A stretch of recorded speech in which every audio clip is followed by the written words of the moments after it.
မင်္ဂလာပါဒီနေ့ကတော့ကျွန်တော်ယူထားတဲ့ The Rebirth 30ရဲ့ Day 2ဖြစ်ပါတယ်ကျွန်တော်မနက်9နာရီထ meditation 35မိနစ်လုပ်ပြီးတာ ਨੇ ဂျင်အတွက်ကိုကျွန်တော်ထွက်ခွာသွားတယ်အမှန်ကန် back နဲ့ bicep ကိုကျွန်တော်ဒီနေ့ train လုပ်လိုက်ပါတယ်ဂျင်ပြီးသွားတဲ့အချိန်ကျွန်တော်နေအောင်ကြီးနဲ့လည်းအရင်ထိတွေ့ခြင်းတဲ့အတွက် river side တနေရာမှာကျွန်တော်သွားပြီးတော့အေးအေးဆေးဆေးလေးနဲ့ view ကိုကြည့်တယ် chill ခဏလုပ်တယ်ကျွန်တော်လိုချင်တဲ့ short လေးတွေယူတယ် video short လေးတွေယူပြီးရတဲ့အိမ်ရောက်လာပါတယ်တခါတည်းအိမ်ရောက်တာနဲ့ရေခဲတွေထက် ice bath 9မိနစ်ယူပါတယ် ice bath လုပ်တာကကျွန်တော်တို့ရဲ့ awareness ကိုကောင်းစေတယ်ကျွန်တော်တို့ alert လည်းပိုပြီးဖြစ်စေတယ်ရေခဲတွေကိုတစ်ကိုယ်လုံးမှာခံစားနေရတဲ့အချိန်စိတ်နဲ့တိုက်ရတဲ့ဒီစစ်ပွဲကတော်တော်လေးကိုကိုယ့်ကိုအကျိုးပြုစေတယ်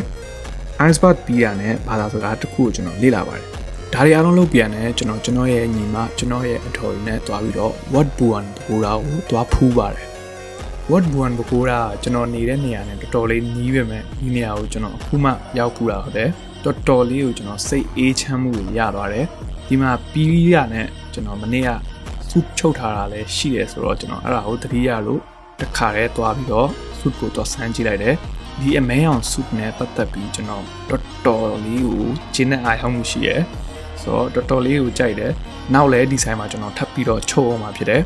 ထပ်ပြီးတော့ဒီနေ့ challenge အတွက်စာပါဖတ်လိုက်ပါသေးတယ်ဒီနေ့သင်ယူလိုက်ရတာကအကြောက်တရားတန်တရားတတ်မှတ်ခြင်းဒါတွေအားလုံးကအားကောင်းတဲ့ power စွမ်းရည်တွေဖြစ်ပြီးတော့ထိန်းချုပ်ရတာအရန်ကိုခက်ခဲတယ်ဒါတွေကိုမမှန်ကန်ကန်တဲ့ direction ပေးနိုင်မှုလိုတယ်လို့သင်ယူလိုက်ရပါတယ် Day 2ပြီးဆုံးသွားပါပြီ Peace out